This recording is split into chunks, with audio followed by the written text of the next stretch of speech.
안녕하십니까. 갤라호른입니다. 일간 차트에서 머리 어깨형 패턴을 형성하며 하락한 달러 인덱스는 반등을 시도하고 있습니다. 볼린저 밴드 상단에서 눌림목을 준 달러는 상승 실마리를 남기며 지난 한 주를 마무리했습니다. 지난주 달러는 마지막 거래일을 상승으로 마쳤지만 강한 상승 신호를 보내지 못했습니다. 이번 주 달러의 상승을 기대해 볼 수 있지만 횡보나 조정 가능성도 남아있는 형편입니다. 100 초중반에 이르는 가격대는 지난 가을 강한 지지대로 작동했던 곳이니만큼 현재 100 후반에 있는 달러는 저항대로 바뀐 이 가격대를 단숨에 넘어서기에는 힘에 부치는 모습을 보여주고 있다 하겠습니다. 일간 차트의 120일 지수 이동 평균선을 달러의 진동축으로 본다면 달러에 아직 상승 동력이 남아있다고 볼 수 있으며 1차적으로 103대 진입을 기대해 볼 수 있을 것입니다. 달러 인덱스는 4시간 차트에서 꾸준한 상승세를 보여줬습니다. 4시간 차트의 120일 지수 이동 평균선을 넘어선 다음에는 이 지점을 발판 삼아 새로운 단계로 도약하는 대신 120일 지수 이동 평균선에 묶여있는 모습입니다. 볼린저 밴드 하단에서 반등하며 20일 이동 평균선도 가뿐히 넘어섰지만 볼린저 밴드 상단에서 주춤하는 모습은 눌림목이라기보다는 볼린저 밴드 안에서 진동하는 인상을 줍니다. 100 중반에 있는 120일 지수 이동 평균선 위에서 움직이고 있는 달러는 120일 지수선이 진동축으로 기능하고 있는지 지지선으로 작동하고 있는지 확인할 것으로 보이며 아울러 100이라는 심리적 지지선의 세기도 테스트할 것으로 예상됩니다. 일간 차트에서 달러는 상승 신호를 4시간 차트에서는 조정 신호를 보내고 있는 만큼 투자에 신중할 필요가 있겠습니다. 국제신용평가사 무디스는 현지 시간으로 16일 미국의 국가신용등급을 최고 등급인 AAA에서 AA1으로 한 단계 낮췄습니다.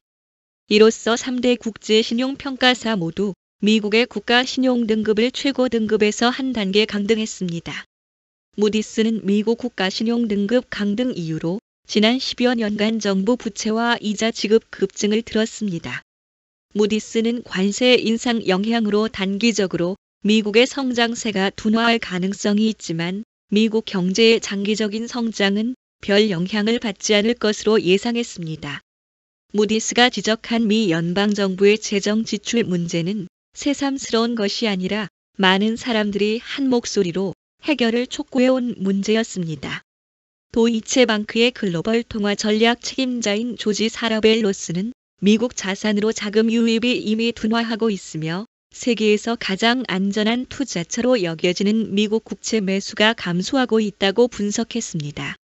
주피터 자산운용의 채권 절대 수익 담당 매니저 마크 내쉬는 아시아는 현재 글로벌 자본 회수 현상의 최전선에 있다며 아시아 지역 투자자들은 미국에서 자본을 회수하고 있다고 설명했습니다. 미국 미시간대가 조사하는 소비자 심리지수 예비치는 5월에는 50.8로 집계돼 역대 두 번째로 저조했던 것으로 나타났습니다.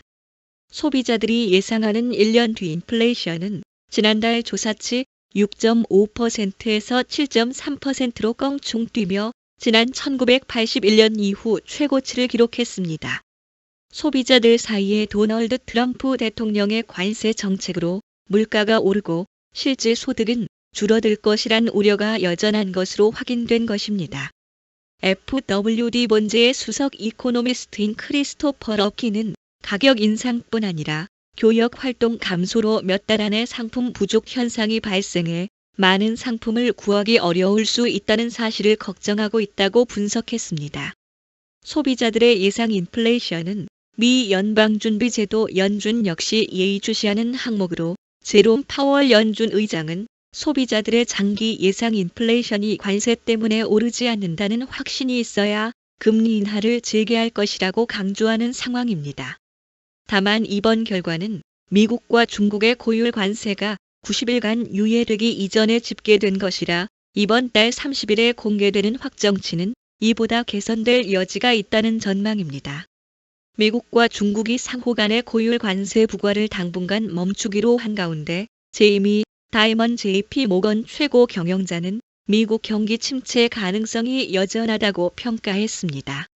다이먼 CEO는 블룸버그 TV와의 인터뷰에서 경기 침체가 발생한다면 그 규모나 지속 시간을 예측하기 어렵다고 밝혔습니다. 하지만 관세 중단 조치는 경제와 시장에 긍정적이라며 미국과 중국 간 긴장 완화가 생산적인 협상으로 이어지길 희망한다고 말했습니다. 제롬 파월 연준 의장은 팬데믹 이후 빈번해진 공급 충격으로 인플레이션이 불안정해지고 장기 금리가 높아질 수 있다고 경고했습니다. 한편 일본은행의 부총재 우치다 신이치는 일본 경기와 물가를 감안해 금리를 인상할 것임을 시사했고, 이시바 시게루 일본 총리는 미국의 수입 자동차 관세 문제가 해결되지 않는다면 미국과의 어떤 무역 협정도 수용하지 않겠다고 밝혔습니다. 일본 현지 언론들은 일본이 총선을 앞두고 있어 7월 초쯤 합의에 도달할 가능성이 높다고 보도했습니다. 카로바르 캐피털의 최고 투자 책임자는 시장은 이미 달러 약세가 암묵적으로 존재하는 것으로 여기고 거래가 이루어지고 있다고 시장 분위기를 전했습니다.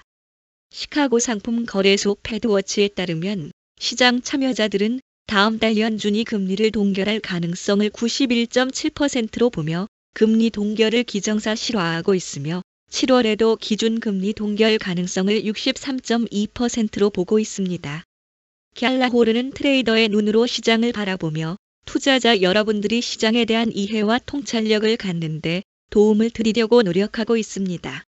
갤라호른에서 제공하는 보고서는 참고용으로만 활용해 주실 것을 말씀드리며 투자에 대한 책임은 전적으로 투자자 자신에게 있다는 점을 유념하시기 바랍니다.